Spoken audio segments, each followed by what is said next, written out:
پہلے عیسائی مشنری ہوتے تھے، آج انسانی حقوق اور جمہوریت کے نام پر کام کرنے والی NGOs ہیں۔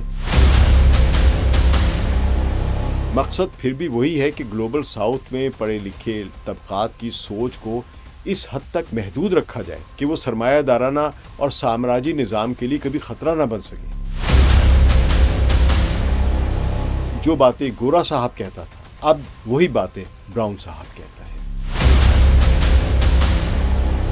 حقیقی متبادل وہ فورمز ہو سکتے ہیں جو مقامی مزدوروں اور کسانوں کے تعاون سے چلیں۔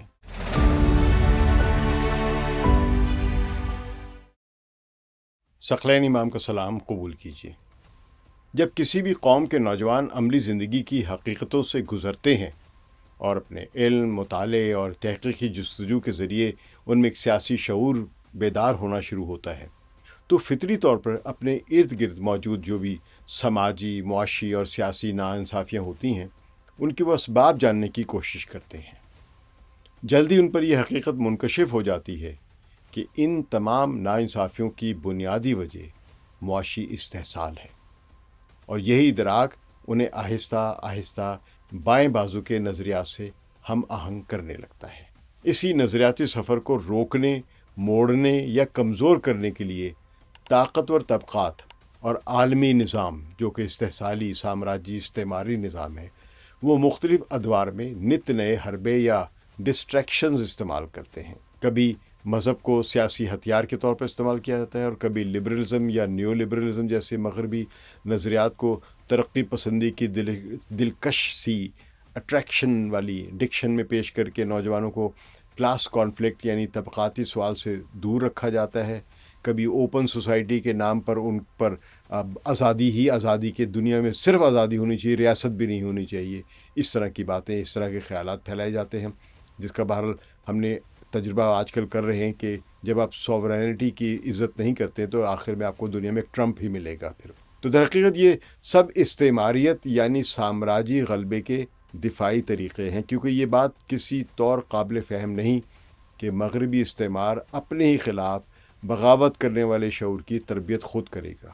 یعنی یہ مغربی استعمار کس طرح گلوبل ساؤتھ کے نوجوانوں کو ایسی تربیت دے گا کہ وہ گلوبل ساؤتھ کے نوجوان تیار ہوں اور تیار ہو کے مغربی استعماریت کے خلاف جنگ شروع کر دیں۔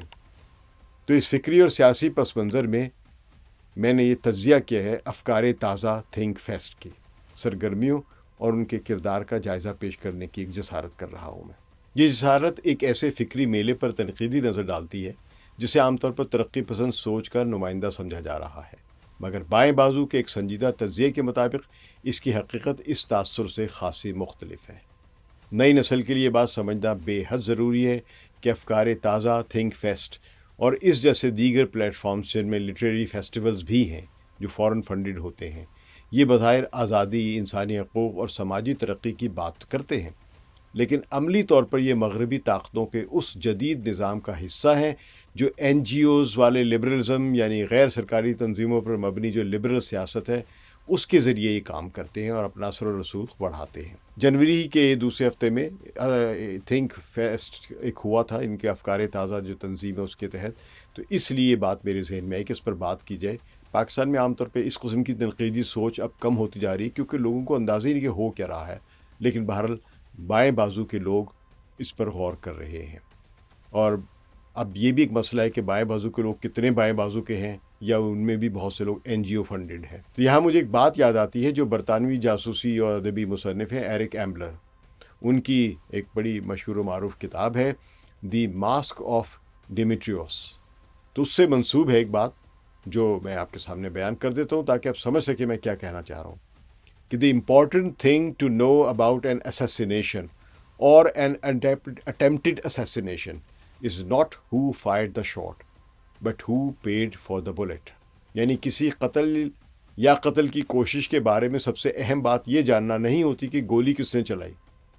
بلکہ یہ سمجھنا اہم ہوتا ہے کہ اس گولی کی قیمت کس نے ادا کی، پیسے کس نے لگائے تھے۔ اگر سب سے پہلے افکار تازہ کے تھنک فیسٹ کے اس فیسٹیول کی فنڈنگ پر نظر ڈالی جائے تو ایک واضح اور معنی خیز تضاد سامنے آتا ہے۔ اس کے بڑے مالی معاون یعنی جو فنڈنگ جو ہے وہ اس میں یورپین یونین،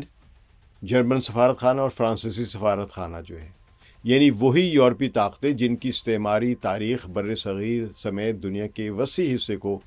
غلام بنانے سے بھری پڑی ہے۔ معروف فرانسیسی فلسفی تھے ژان پال سارتر۔ انہوں نے الجزائر کے انقلابی مفکر فرانس فینان کی کتاب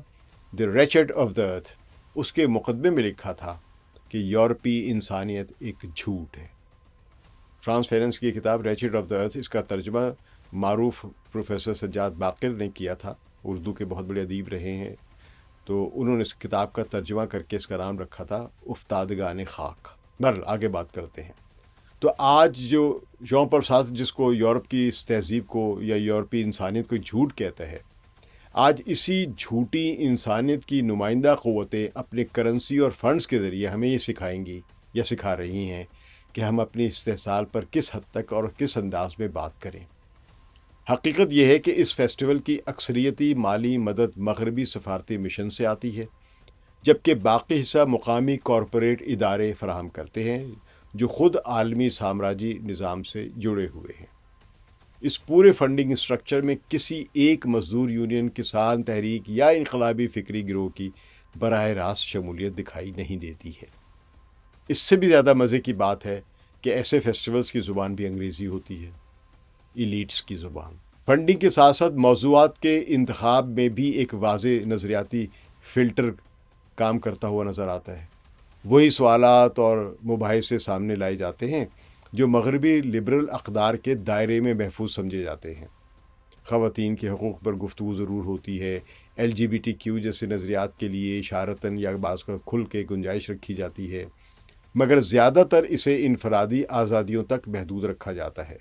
اور معاشی استحصال کے پہلو کو نظر انداز کر دیا جاتا ہے۔ مذہبی شدت پسندی کو ایک خالص مقامی مسئلہ بنا کر پیش کیا جاتا ہے، جبکہ اس کے پیچھے موجود عالمی سیاسی عوامل پر بات نہیں کی جاتی ہے۔ تو ہم بھول ہی گئے ہیں کہ اصل خالق جو تھے اس دہشت گردی کے، وہ وہی ہیں جو آج اس کی بنیاد پر مسلمان ملکوں پر تنقید کرتے ہیں اور ان پر پابندی عائد کرتے ہیں۔ جمہوریت کی بات کی جاتی ہے، لیکن بین الاقوامی مالیاتی فنڈ یعنی IMF کے مسلط کردہ معاشی ڈھانچے کے اندر رہتے ہوئے نو آبادیاتی تاریخ کو ایک علمی موضوع کے طور پر زیر بحث لایا جاتا ہے، مگر موجودہ معاشی، عسکری اور ثقافتی سامراج پر سوال اٹھانے سے گریز کیا جاتا ہے۔ اس کے برعکس فلسطین میں صہیونی استعمار کے خلاف مسلح جدوجہد کی اخلاقی حیثیت پاکستان سے IMF اور عالمی بینک کی انخلاء کے بعد امریکی ڈرون جنگوں کے خلاف حقیقی مزاحمت، سرمایہ داری کے متبادل کے طور پر اشتراکی معاشی نظام یا مساواتی نظام اور طبقاتی جدوجہد جیسے بنیادی سوالات یا تو مکمل طور پر نظر انداز کر دیے جاتے ہیں یا انہیں ناقابل قبول قرار دیا جاتا ہے۔ یہ پورا ماڈل دراصل ایلیٹ کیپچر یعنی اشرافیہ کے غلبے کی ایک نئی اور زیادہ نفیس شکل ہے۔ یہ لفظ تو آپ آج کل بہت سن رہے ہیں، ایلیٹ کیپچر، اور وہ لوگ بھی ایلیٹ کیپچر کے خلاف بات کر رہے ہوتے ہیں جو خود ایلیٹ کیپچر کا حصہ ہے۔ اب جو بالکل ایک مغربی ماحول کے مطابق آپ کے مقامی مسائل پر جب گفتگو کر رہے ہوتے ہیں، جب باہر کی فنڈنگ کے ساتھ لٹریری فیسٹیولز کر رہے ہوتے ہیں، جن کو اردو کا نام تک ادبی میلہ بھی نہیں پسند آیا نام، انہوں نے بھی وہی جس سورس سے فنڈنگ آئی وہی نام رکھ لیا اپنے لیے۔ افکار تازہ نے کم از کم ایک اچھی جدت دکھائی ہے کہ انہوں نے مقامی نام لیے ہیں۔ تو ماضی میں استعماری طاقتیں مقامی جاگیرداروں اور جو سردار جو ہوتے تھے قبائلی، ان کو خرید کر اپنے مفادات کا تحفظ کرتی تھی۔ آج وہ دانشور طبقے میڈیا کے چہروں اور تعلیمی حلقوں کو اپنے دائرے میں لے آتے ہیں،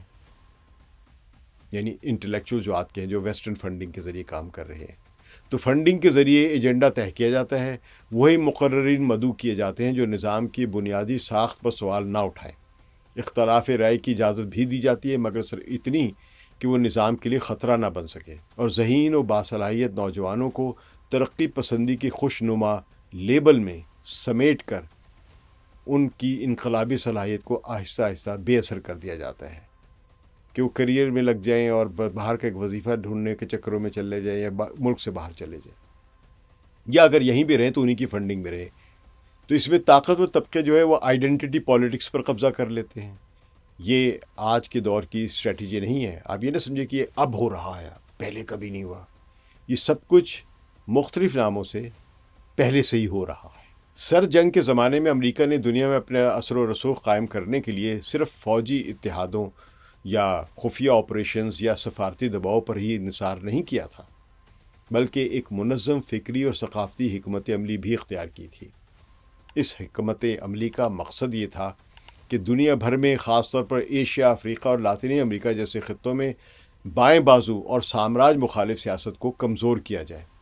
اور اس کی جگہ ایک ایسا لبرل بیانیہ فروغ دیا جائے جو سرمایہ دارانہ نظام اور امریکی مفادات کے لیے خطرہ نہ ہو، چاہے بظاہر تنقید بھی کرتا ہو۔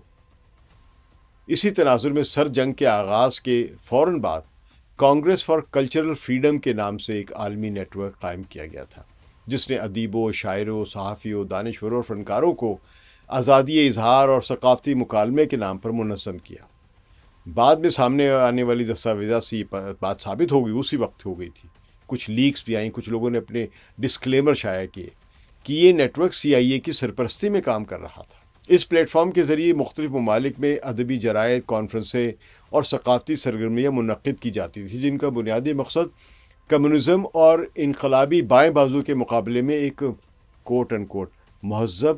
اور غیر انقلابی لبرل فکر کو فروغ دینا تھا۔ ان سرگرمیوں کے ذریعے یہ تاثر دیا گیا کہ آزادی، ترقی اور جدیدیت کا واحد راستہ مغربی لبرل سرمایہ دارانہ نظام ہے۔ مارشل پلان کو، جو کہ امریکہ کی فنڈنگ سے یورپ میں شروع کیا گیا تھا، اور وہاں کی معاشی بحالی کے لیے اس کا اعلان کیا گیا تھا کہ یہ یورپ کو ریکنسٹرکٹ کرے گا،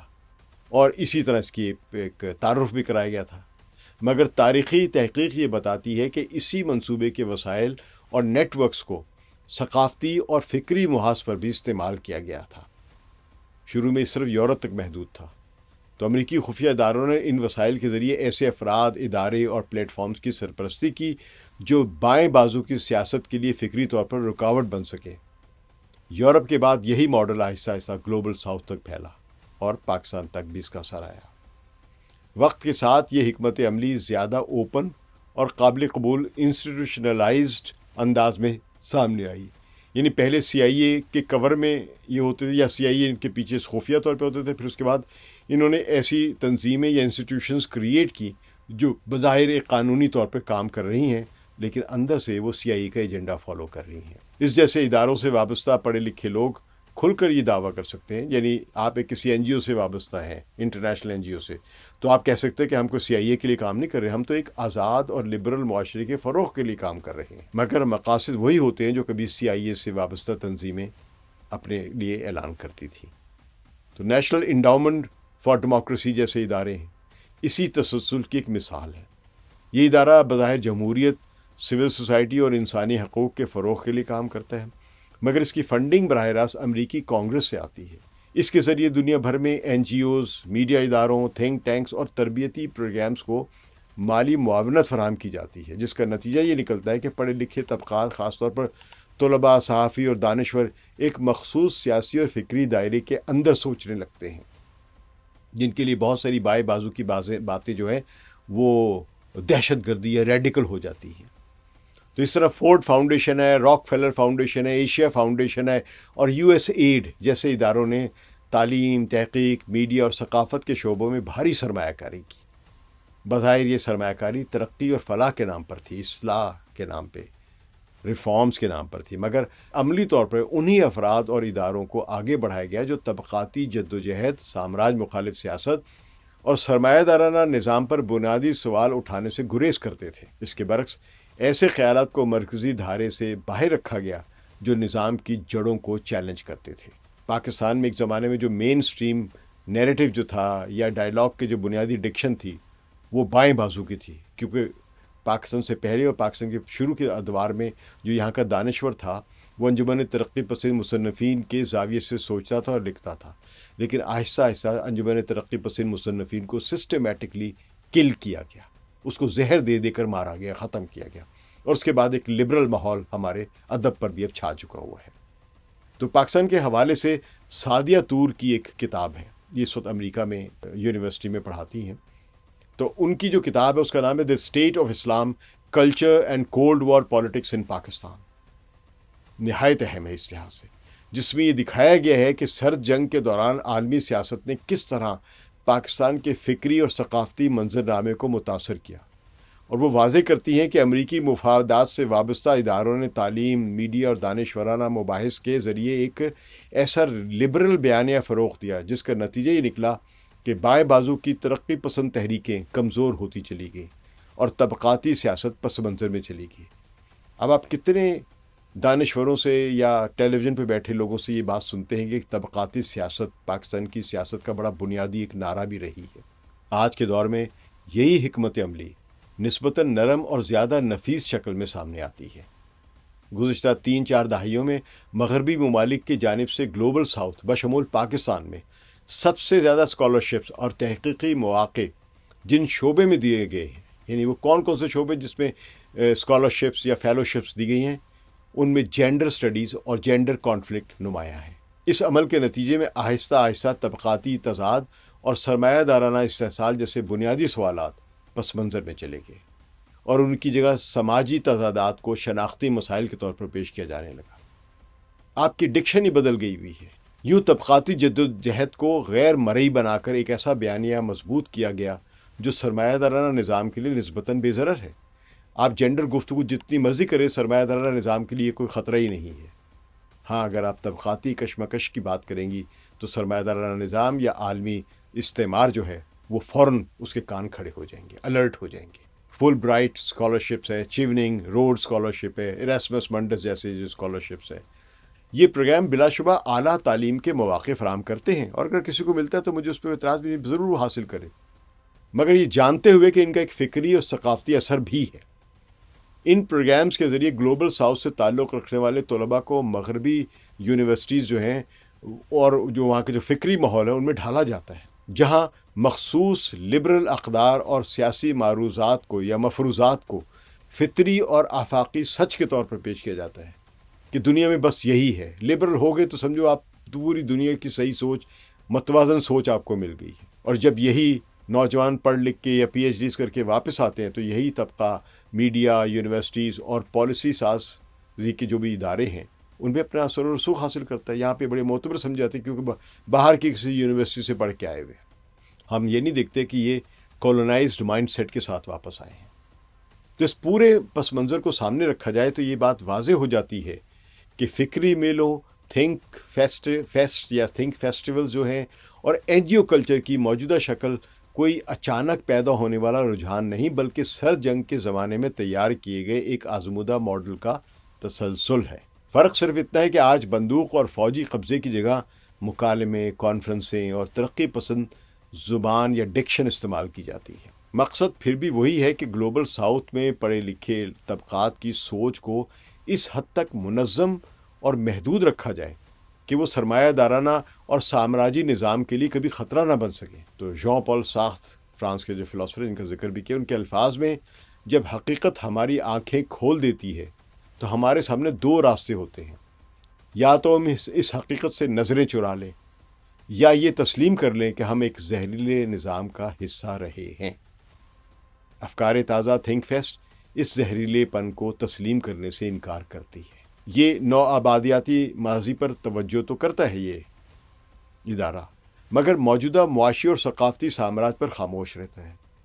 یہ مذہبی شدت پسندی پر تنقید کرتا ہے، مگر سرمایہ دارانہ شدت پسندی جو کروڑوں انسانوں کی غربت اور جنگ کی طرف دھکیل رہی ہے اس پر لب سی لیتا ہے۔ اسی لیے نئی نسل کے لیے جاننا اور یہ سمجھنا نہایت ضروری ہے کہ حقیقی بائیں بازو اور این جی او لبرلزم میں بنیادی فرق کیا ہے۔ حقیقی بائیں بازو سرمایہ داری کے خاتمے کی بات کرتا ہے، آئی ایم ایف، عالمی بینک اور کثیر القومی کمپنیوں کی کھلی مخالفت کرتا ہے، فلسطین اور کشمیر جیسی مزاحمتی تحریکوں کی غیر مشروط حمایت کرتا ہے، طبقاتی جدوجہد کو سیاسی تبدیلی کی بنیاد مانتا ہے اور اکثر اسی راستے پر چلتے ہوئے جیل، پابندیاں اور ریاستی جبر کا سامنا بھی انہیں کرنا پڑتا ہے۔ اس کے برعکس این جی او لبرلزم سرمایہ داری کے اندر رہتے ہوئے معمولی اصلاحات پر اکتفا کرتا ہے، آئی ایم ایف کی شرائط کو ناگزیر قرار دیتا ہے کہ بھئی مجبوری ہے، کیا کرے، آئی ایم ایف کی بات تو ماننی پڑے گی، فلسطین کے مسئلے کو محض انسانی حقوق کی زبان تک محدود رکھتا ہے،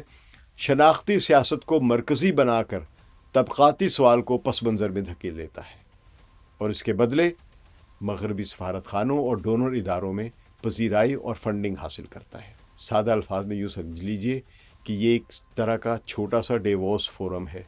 جو اپنی لبرل اور نیو لبرل پالیسیوں کو ترقی پسندی کی زبان میں یا اس ڈکشن میں پیش کرتا ہے، اور اسی دلکش انداز اور چمک دمک کی وجہ سے عام نوجوان کی آنکھیں ایسے فورمز کے ظاہری فارمیٹ سے چندھیا جاتی ہیں۔ تاریخی تناظر میں دیکھا جائے تو برطانوی استعمار نے بر صغیر میں اپنی حکمرانی کو ہندوستانیوں کو مہذب بنانے کے مشن کے نام پر جائز قرار دیا تھا۔ آج کا فکری اور ثقافتی استعمار اس تسلسل کا حصہ ہے، بس اس کا انداز زیادہ نرم، شائستہ اور نفیس ہو چکا ہوا ہے۔ یہ ڈیجیٹل ورلڈ میں بھی بڑا اچھا خوبصورت طریقے سے میمز بناتا اور آپریٹ کرتا ہے۔ اور اب جو باتیں گورا صاحب کہتا تھا وہی باتیں براؤن صاحب کہتا ہے۔ پہلے کہا جاتا تھا کہ ہم تمہیں مہذب بنائیں گے، آج کہا جاتا ہے کہ ہم تمہیں لبرل اور ترقی پسند بنائیں گے۔ پہلے عیسائی مشنری ہوتے تھے، آج انسانی حقوق اور جمہوریت کے نام پر کام کرنے والی NGOs ہیں۔ پہلے فوجی قبضہ تھا، آج فکری اور ثقافتی قبضہ ہے۔ یعنی سادہ زبان میں یہ کہا جا سکتا ہے کہ افکار تازہ تھنک فیسٹ حقیقی سماجی تبدیلی کی راہ میں ایک سنجیدہ رکاوٹ ہے۔ یہ نوجوانوں کی توانائی کو ایسے مباحثوں میں مصروف رکھتا ہے یا رکھے گا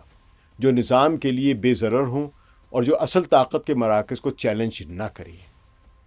حقیقی متبادل وہ فورمز ہو سکتے ہیں جو مقامی مزدوروں اور کسانوں کے تعاون سے چلیں، فلسطین کی مزاحمت اور IMF کے خلاف جدوجہد پر واضح اور دو ٹوک موقف رکھیں، بحث و مکالمے کو صرف ایلیٹ طبقات یا اداروں تک محدود نہ رکھیں بلکہ فیکٹریوں، کھیتوں اور محلوں تک لے کے جائیں، اور سرمایہ داری کے خاتمے اور عادلانہ اقتصادی نظام کے قیام کا ایک واضح اور غیر مبہم ایجنڈا پیش کریں۔ حقیقت میں یہ مغربی سفارت خانوں کے لیے ایک اطمینان بخش رپورٹ ہے کہ ان کے دیے گئے وسائل سے ایسی ترقی پسندی کو فروغ دیا جا رہا ہے جو انہی کے مفادات کے دائرے میں رہے گی۔ نئی نسل کو اس فریب سے باخبر رہنا چاہیے، کیونکہ تاریخ ہمیں یہی سبق دیتی ہے کہ آزادی درخواستوں سے نہیں، خوش آمد سے نہیں، بلکہ منظم عوامی طاقت سے حاصل کی جاتی ہے، اور یہی کام ایلیٹ فورمز کی گفتگو سے نہیں بلکہ عوامی جد و جہد سے ہی ممکن ہو سکتا ہے۔ شکریہ۔ ثقلین امام کو اجازت دیجیے۔ خدا حافظ۔